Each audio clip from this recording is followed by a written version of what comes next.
Assalamualaikum warahmatullahi wabarakatuh. Selamat pagi anak-anak ibu semua. Semoga kalian dalam keadaan sehat selalu ya nak. Baiklah, di pertemuan yang ketiga ini kita melanjutkan materi pembelajaran matematika dengan bab baru ya nak ya, yaitu materi persamaan kuadrat. Nah, yang pertama itu kita pahami dulu apa maksud dari persamaan kuadrat ya nak ya. Nah, di sini Ibu akan menjelaskan melalui bentuk umum dari persamaan kuadrat.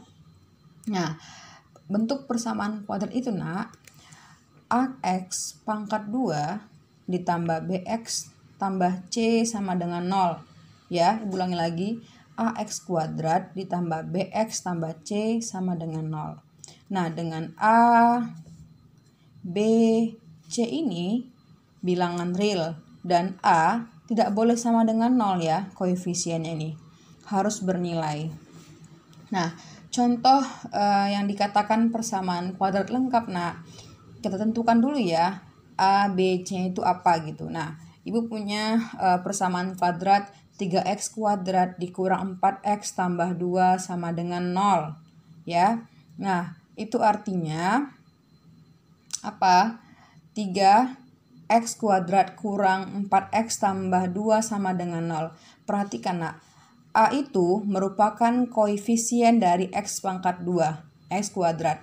Sementara B itu koefisien dari x. Dan C itu adalah konstanta. Nah, karena A merupakan koefisien dari x kuadrat yaitu 3 ya. Jadi A sama dengan 3.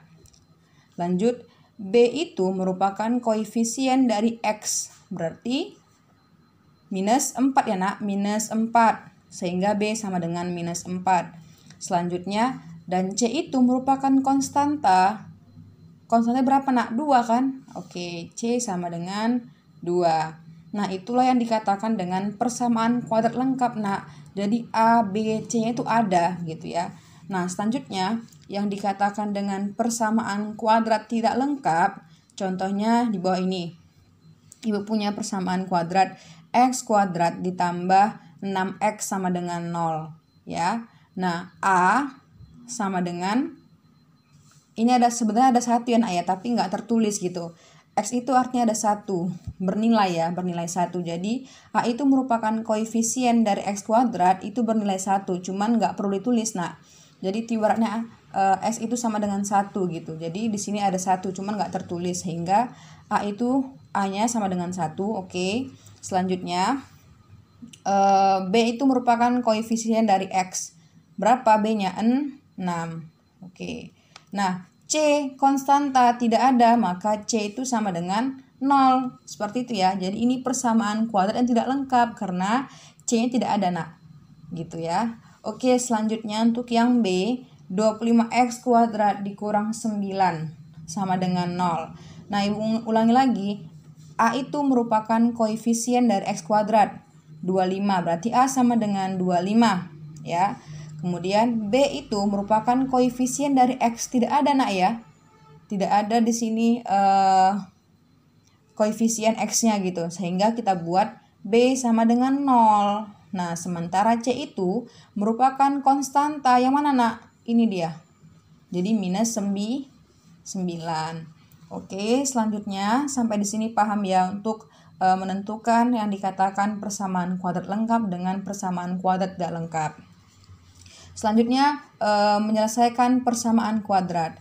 Nah, yang pertama itu menggunakan faktorisasi atau pemaktoran.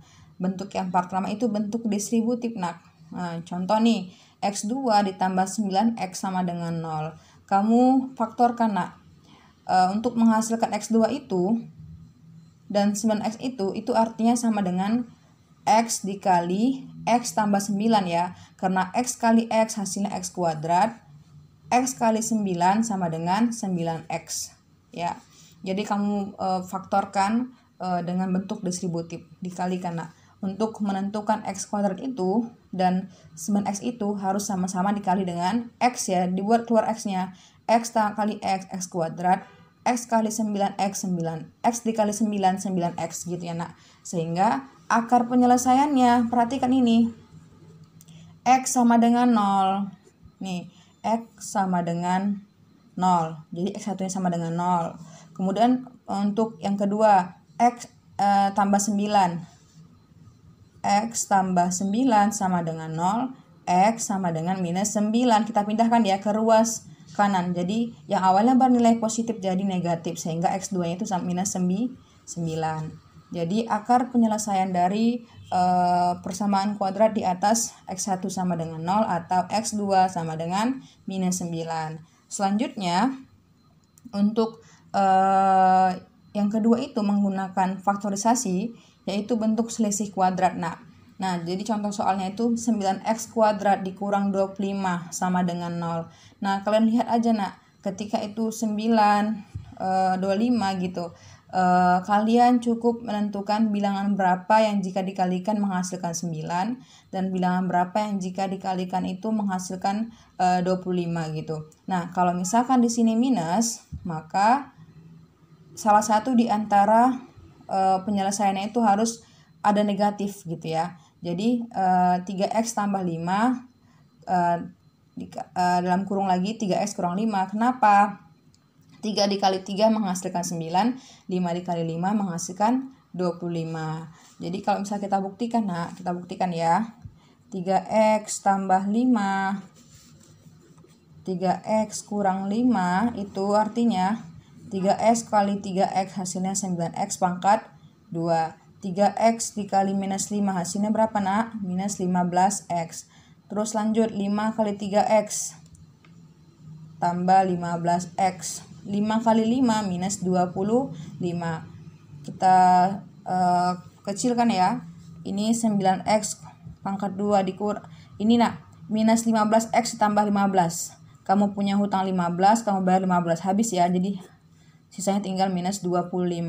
Jadi ini hasilnya Nah, inilah hasil dari pembuktian akar penyelesaian 3x tambah 5 dikali 3x kurang 5.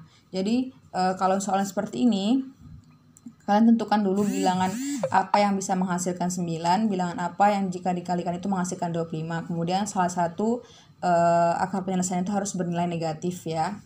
Jadi nggak boleh sama-sama positif, harus ada salah satunya di antaranya itu mereka harus ada bernilai negatif. Nah, jadi akar penyelesaiannya itu apa Oke, kita buat satu persatu. 3x tambah 5 sama dengan 0. Ini 3x sama dengan, kita pindahkan ke ruas kanan, si 5-nya jadi negatif 5. Oke, x sama dengan 3-nya kita pindahkan ke ruas kanan ya. Kalau bisa ini kan 3 kali x ya, 3 kali x. Ketika dipindahkan ke ruas kanan itu jadi pembagian. Jadi x sama dengan 5 minus 5 per 3. Jadi bagi ya, 3 jadi pembagian. Oke. Atau untuk x2-nya 3x kurang 5 sama dengan 5. Oke, kita masukkan 3x kurang 5 sama dengan 0. 3x minus 5 ini kita pindahkan ke ruas kanan jadi positif. X sama dengan 5, 3-nya kita pindahkan ke ruas kanan jadi bagi 3. Nah, sehingga akar penyelesaian dari 9x kuadrat dikurang 25 adalah x1 sama dengan minus 5 per 3, x sama dengan 5 per 3. Gitu ya Nah, selanjutnya itu adalah bentuk kuadrat lengkap dengan A sama dengan 1 ya. Contohnya, ini A ini koefisien x ini ada nilai ya, tapi 1, tapi nggak perlu ditulis ya. Jadi kita buat aja x kuadrat tambah 7x tambah 12 sama dengan 0. Nah, ingat catatan ya, untuk faktorisasi pemaktoran bentuk seperti ini, kita harus mencari bilangan B ini, bilangan C ini, konstanta ini, bilangan berapa yang dikalikan menghasilkan 12 ya. Makanya ini buat C itu dikalikan. Kemudian bilangan berapa yang jika dijumlahkan itu menghasilkan BX ya, ini B. Jadi Ibu punya soal x kuadrat ditambah 7x tambah 12 sama dengan 0. Nah, tadi kita misalkan kan ini A, ini B, dan ini C. Seperti yang Ibu sampaikan bahwasanya C itu P kali X, maksudnya dua bilangan berapa yang jika dikalikan menghasilkan si C, dan dua bilangan berapa yang jika dijumlahkan itu menghasilkan B gitu ya. Jadi oke, kita tentukan dulu yang 12 ini gitu. Bilangan berapa yang jika dikalikan itu menghasilkan 12? Oke, 1 kali 12 itu menghasilkan 12 ya. Jadi kita jumlahkan 1 tambah 12, 13. Berarti nggak menghasilkan 7 ya Nak ya. Jadi itu harus sama gitu. Jadi kalau misalnya kita kali menghasilkan 12, kalau kita jumlahkan menghasilkan 7. Jadi sementara ini 1 dikali 12 itu hasilnya 12, 1 tambah 12 hasil 13. Berarti bukan ya Nak ya. Oke, selanjutnya 2 dikali 6 itu menghasilkan 12. Nah, 2 tambah 6, 8. Bukan ya? Tidak menghasilkan 7, berarti bukan juga akar penyelesaiannya. Selanjutnya 3 dikali 4. Itu hasilnya berapa Nak? 3 dikali 4, 12. Nah, 3 tambah 4 hasilnya 7. Nah, dari sini kita pahami bahwasanya inilah dua bilangan yang jika dikalikan menghasilkan 12 dan jika ditambah menghasilkan 7. Sehingga akar penyelesaiannya itu Nak. Nah, karena di sini x kuadrat kita buat Nak, x-nya ada 2. Oke. Nah, ditambah 3. Terus x-nya lagi ditambah 4. Nah, sehingga hasilnya itu sama dengan 0 ya Nak. X tambah 3 sama dengan 0. X tambah 3 sama dengan 0. X1 sama dengan 3 ini kita pindahkan ke ruas kanan. Yang awalnya bernilai positif jadi negatif. Kemudian untuk persamaan yang kedua, X tambah 4 sama dengan 0. Oke, X tambah 4 sama dengan 0. X tambah 4 sama dengan 0. X2 ini ya. 4-nya kita pindahkan ke sebelah kanan. Jadi minus 4. Sehingga himpunan penyelesaiannya adalah minus 3. X1 sama dengan minus 3 atau X2 sama dengan minus 4. Sampai di sini paham ya Nak untuk penyelesaian bentuk kuadrat lengkap dengan A sama dengan 1. Nah, untuk selanjutnya Ibu punya contoh berbeda ya. Yang tadi kan sama-sama positif nih. Nah, ini ada salah satunya bernilai negatif. Nah, perhatikan Nak, di sini ya. Kita harus menentukan dulu angka berapa yang jika dikalikan menghasilkan 10, jika ditambahkan menghasilkan 3. Oke. 1 kali 10 hasilnya 10.